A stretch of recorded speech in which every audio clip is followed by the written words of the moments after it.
Zone Ads. Welcome to Spotlight by Zone Ads.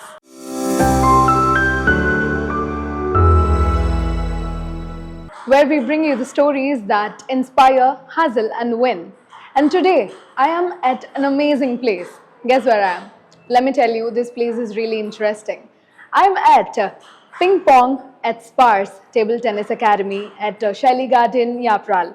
And this place seems really interesting, and I'm pretty sure there are a lot of things to hear from the amazing visionary founder of this Ping Pong at SPARS Table Tennis Academy.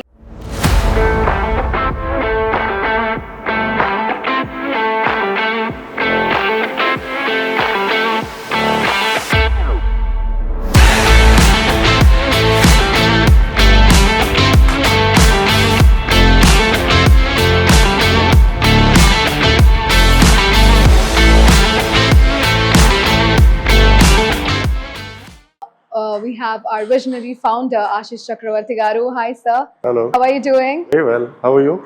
Really good. And also, we want to hear it from you about this amazing place over here at Yapral. And first of all, this place is amazing, sir. Let me tell you this. And also, I have a lot of questions starting from your childhood, which is a really, really interesting topic. Okay. Let's start from there. Okay. All right. So, how was your childhood, and how was your childhood, and how did you actually get into table tennis? So I have been a brat during my childhood days. I was never a studious child at all. I barely used to pay attention in the classroom when we were taught, whatever subjects we had. Luckily, we were 65 odd in a classroom, so the attention of teacher on one or two or three children here and there would be minimal. So we got that opportunity to do what we wanted to do. So my focus was never on studies as such, but yeah, I had to study to pass my exams. So that much I did. Otherwise, I spent most of my time playing around. And those days we had a lot of grounds in schools, and nearby my house also we had a lot of grounds. So we did a lot of playing around. We played football, kabaddi, cricket, badminton, name the game, and we played everything. So it was very interesting those days, I would say. Vis-a-vis, if I compare it to nowadays, children don't have that opportunity and Correct. scope. So my childhood, very interesting it was. It was the same in the school and also in the college. Yeah, it was all throughout like this. I was always inclined towards playing something or the other. We never got an opportunity to get trained in a professional atmosphere. While I always wanted to get into cricket, but unfortunately it didn't happen. My father was a badminton player, so I used to go along with him to RRC. At times he used to go to LB Stadium also to practice, and ECL of course. So I used to watch him play, and beyond that, I did not enter a professional arena as such. I only played around in the grounds here and there and stuff like that. That's it. But how did table tennis become a part of your life? So table tennis happened accidentally, I would say. I never played table tennis as such. I played badminton. Table tennis for us was those lunch tables we used to have in school, and we used to play with our notebooks. That was table tennis for us in school. But when I wanted to do something in sports, because this has been a dream of mine that I wanted to execute later sometime in my life, after my career. So I wanted to get into sports and promoting some sports especially, because it was my father's dream. He was the one who actually wanted to get into professional training of badminton, but for whatever reasons he couldn't do it. So I decided to take it over from there, and then I chose table tennis because I realized there's a lot of scope for this sport to be developed in Telangana as such, because Telangana has some very good academies, but not enough as we have it in Bengal or Tamil Nadu or Maharashtra or Delhi and other places. So we realized that there is a lot of scope for us to develop the sport here and add more and more children to this particular sport, because badminton already has a lot of academies around in Hyderabad. Thanks to Gopichand, he's done a wonderful job, right? And cricket, of course, is there. That is a done thing. Everybody plays cricket. So this one sport particularly required a little push, probably. So I'm just doing my little bit, what I can in my limited capacity. That is a great initiative, sir, and I really wish all the very good luck to all the players out here. They are doing really good work, hard work. And also, there must be a memorable moment for you that shaped your journey. So could you please tell us, could you please share with us what was that memorable moment? So it was like this, like when I was in when I was in school, when I was probably in my third, fourth, fifth standard, we were always encouraged to watch the Olympics, the Asian Games, or the Wimbledon or the FIFA, right? So there was a television we have. In fact, we were lucky that we had a television in the whole colony. My father working in ECIL, that ways we were lucky. So we were made to sit and watch those games, right? So whenever India did not get a single medal in the Olympics or the Asian Games, we used to always crib and cry that such a big country when not a single medal. So I grew up with that, and then probably I must have come to my ninth standard or 10th where I realized that I have not contributed anything towards this. So I have no right to crib. So that stayed in my mind, and when I grew up with the fact, or when I started working, I always had in mind that one day or someday I will start something of my own, and that would be probably sports or probably something in music, because I also learned classical music. I was trained in tabla for a good long 10, 11 years. So I wanted to get into either this or that, but I chose sport because I thought I could give it back to the society in whichever way I can. Oh my God. So we got a new thing, we got another thing too, that you're an all-rounder. Not only sports, you're also into music, which is a really a nice. I'm jack of all. I understand everything. I play almost every game. But I hope you'll not say master of none. I'm actually master of none. But yes, it's really an amazing thing that you have tried them. Like, yes, I really wish to do the same. But also, I'm really hoping that you are actually contributing really well, sir. And I'm really hoping and wishing that any player, like any kid from here, would contribute to our nation as well, play in state or nation. That will be really an amazing thing. And also, I would want to hear about a story where, please share, if anyone in your life, it could be a family member or any friend or any stranger who helped you throughout this journey, who gave you that much support, like a support system. So family members, I would say all of them, including my parents, while they were a little doubtful at the age where my career was peaking and I was heading a radio station here in Hyderabad, and I was offered to move to Delhi to handle a larger role. That's when I hung my boots and I decided to get into this. So that's where my family also was a little skeptical whether I would be able to manage this or not, because the source of income would completely stop. But however, I kind of convinced them, and both my parents were okay with it, and more importantly my wife was more than okay with it, and she kind of knew that I was very passionate about my dreams. So she was the one who kind of encouraged me to go ahead and then do whatever I'm doing today. So apart from that, I had a couple of other friends also who kind of when I spoke to them, because there are a couple of friends you always have whom you fall back and ask or take their suggestions. So they were also quite encouraging, I would say. So that brought me here. I can see that family and friends are your backbone. They are your support system. Really amazing to have such amazing people in your life. And also, as you have told that you did work in printing and radio channel industry before. And how did you handle that in this corporate world? It was fun. In fact, radio industry, I worked for a good long 11 years. Before that, I was in the print industry, where I was in a company called Tata Infomedia. So those days, that was a Google of most of the businesses, because you used to get a lot of information. It was a kind of telephone directory. So I worked there for a good long 11 years, then moved on to World Space Satellite Radio, then Times of India for a short stint, and then Radio City and Fever FM. That's what I launched. That was my last stint. So it was fun working in a corporate industry, and I learned a lot of things over there. I made a lot of friends there. My contacts are all from there, and I learned how to generate business for a company, which is what I was doing. I was primarily into sales, and then from there, my last stint, I launched this brand called Fever FM in Hyderabad, 94.3 FM, and my overall learning is from there, I would say, apart from whatever I did in school, college, or whatever, or at home for that matter. My overall learning of good long 25 years has been from there. Oh my God, 25 years. That's not a small number.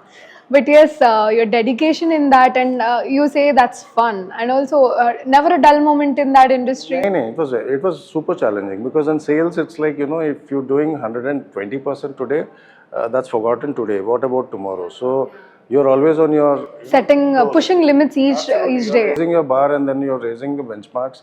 So it's always challenging. So that keeps you always moving, So that's never a boring moment there. Even if you have not achieved your targets in odd months here and there, that's perfectly fine, because you know that at the end of the year, you would make up for those months. So it's always challenging to work in such environments, and that kept me alive, I would say, till now, and that has given me the strength to even carry forward from here. 25 years is not a small number again. But if you would want to give a suggestion to the people in that industry right now, what would you want to suggest them? So I'm still in touch with most of my old colleagues. I tell them that if you in future want to do something of your own, so pick and choose something which you have never done so far. Like for example, if I was in sales and marketing in the media industry, I have chosen table tennis. This has nothing to do with what I've done in the past, right? So you go back in your career, you become a learner again, and then that takes you forward from there. So pick and choose something which you have never done. Most people actually want to do something what they have been doing. If somebody is into, for example, advertising, they would want to start an ad agency, right? Because they they would want to take it forward from there. But I would say, give it a break and do something very different, which probably you're passionate about. Give it a try, because later you'll at least not regret that you never tried. Correct. Amazing. Guys, make notes. I already made it. So, actually, I would want to hear what actually inspired you to start your own sports venture, coaching center. Like I said, it was my father's dream which was there, which he couldn't execute being in badminton. So I took it forward from there, and that's where I got into table tennis, promoting table tennis. And of course, I wanted to add value to a lot of children these days who are, who do not have the opportunity like we had when we were children. They don't have a space to play. There's hardly, because they all live in gated communities or in apartments. The only place they have is the basement area. That's it, right? So, or they have to get into some professional coaching center or training center. They don't have grounds like we had, right? Then, what was the biggest challenges that you faced in this, in building this academy or promoting the sport? First and foremost one was COVID, because we started in Jan 2020 and we had to close down immediately in March. So that was the biggest challenge. For almost a year and a half, we had, kind of confronted the two lockdowns, you can say. We had a lot of money which we put in, and then nothing was coming through.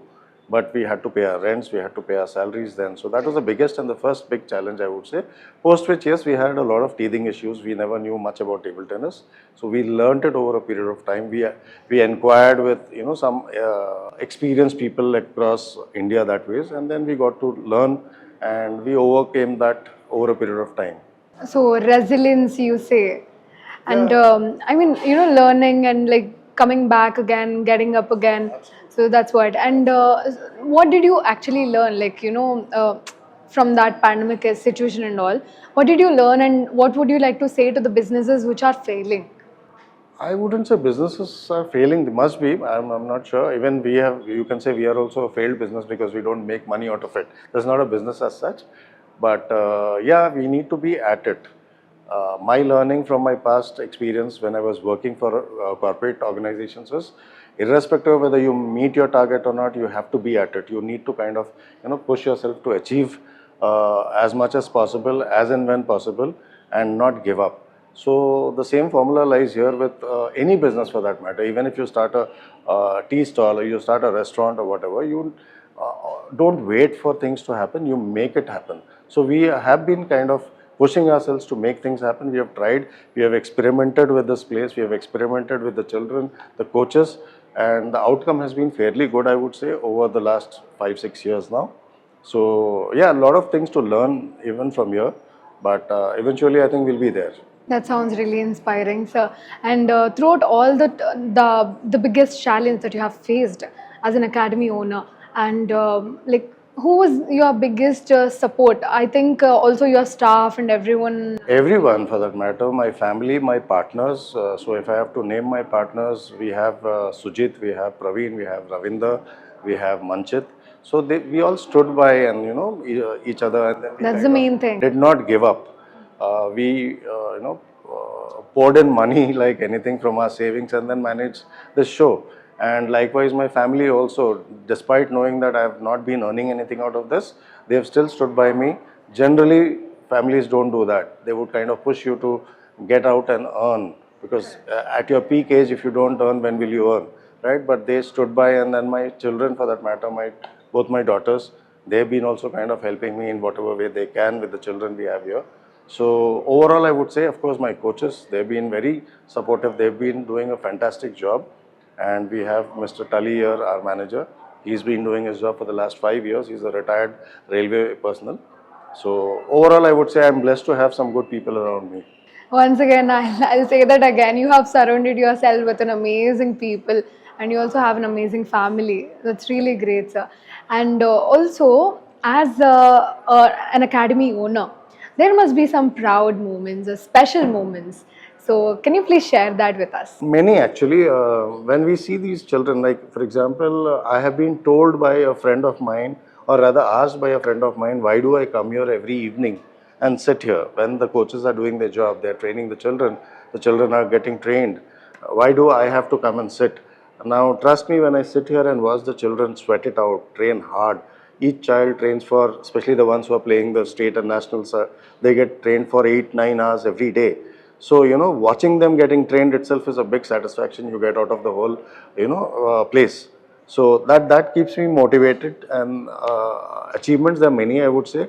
We have quite a few children who have won laurels at the state level and a couple of medals at the national level also. Oh my God. So that's a really proud moment when you hear that, yes, your student has have won in this. So how do you feel about You it? always feel happy, but see again, this is a journey.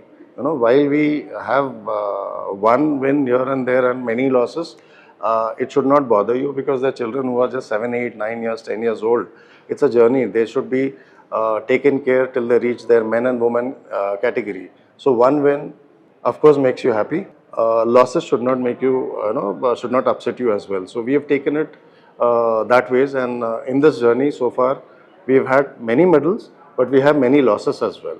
So how do you deal with that? I love it how you are actually supporting the students even if they lose or win. So that's really amazing. There's nothing to deal with it. Honestly, you have to just be at it, and then see. It's like, for example, you have so many cricketers, you have so many players like Saina Nehwal. You must have seen her win just a few medals, but then I'm sure she's lost many more matches, right? So it needs to be taken in the stride.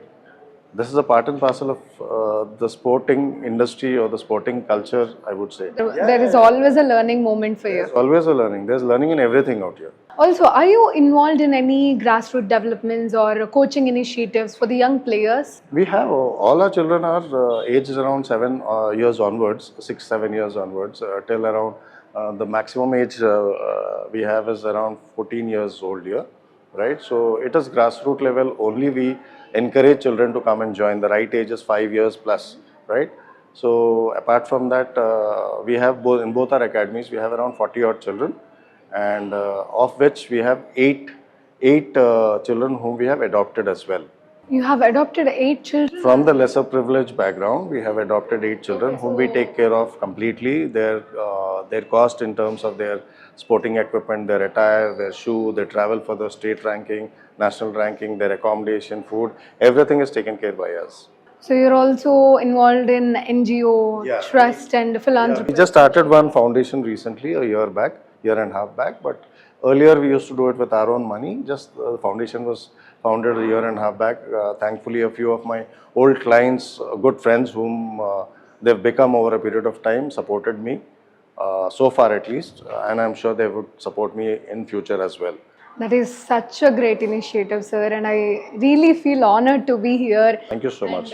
Speak to you about it, and I'm pretty sure all those students, all those children who are adopted, I'm pretty sure they'll do great in their future because they have such a great backbone, like support system over here. I'm pretty sure they'll do great in their future. I hope as well. And, also, moving forward to the golden words, all the students, all the youngsters who would want to pursue table tennis professionally, they would want to hear something from you, a message. So only thing which I tell my students is what I hear from my coaches, because they are the ones who are coaching them and training them. So I tell them that all you have to do is just be disciplined, come for your training in time, finish your training, listen to what your coaches are telling you, follow it to the T, and then keep executing whatever they are telling you. That's it. You have nothing else to do. Your exams will happen. You can study in school. You have to go to school. Please do that. 24 hours in a day is a lot of time for you to study as well as play and practice and train at this level, to play at a state and national level as well. Yeah, of course, we have also a few students who have been training for 8-9 hours. They have been permitted from their school to practice for more time, and hence they get that extra time. So we ask the parents also if they can talk to the school management and get their children that extra time to practice here as well.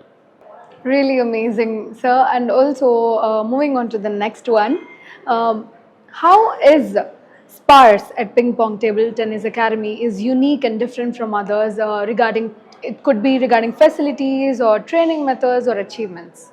So while there are many academies in Hyderabad and across India who's doing a similar job or better job also, I would say, what is unique here is the kind of atmosphere we have created for the children. It is just not a training institute, it is also a place where we inject or infuse a champion mindset in every child. And apart from just talking to the children, we also do a lot of counseling with the parents, because at the end of the day, parents also need to understand how the sports industry works, right? It is not always that a child would be number one in the category or the event they play. They need to be groomed or nurtured with the champion mindset in their for the future, because end of the day they should be used to taking defeats, right, positively, because they'll come across many situations in life where they will not succeed every time. What better than sports can teach you that, right? Your losses doesn't matter. You stand up, get ready for your next match. So there are a lot of things which we kind of infuse in children, and the most important thing is we inject in their mind that it is not important to always become a champion. You need to grow up with a champion mindset. Oh my God, that's And so powerful. that is for every child.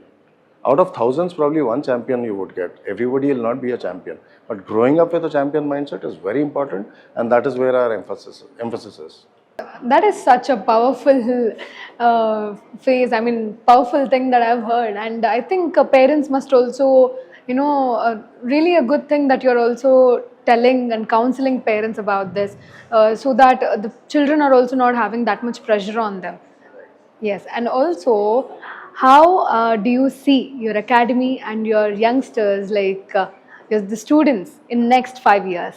So if you ask me personally, I would want at least one or two children to be representing India in the events, which is probably 17 or 19, under 17, 19, because all of them are playing under 11, under 13 and under 15. So I would maybe give them a little more time, and I would expect them to, at least one or two, to be representing India at the international level. That's my expectation. I don't know if I will be able to do it or they will be able to do it, but we will try our best to ensure we give them as much as possible we can to ensure they reach that stage.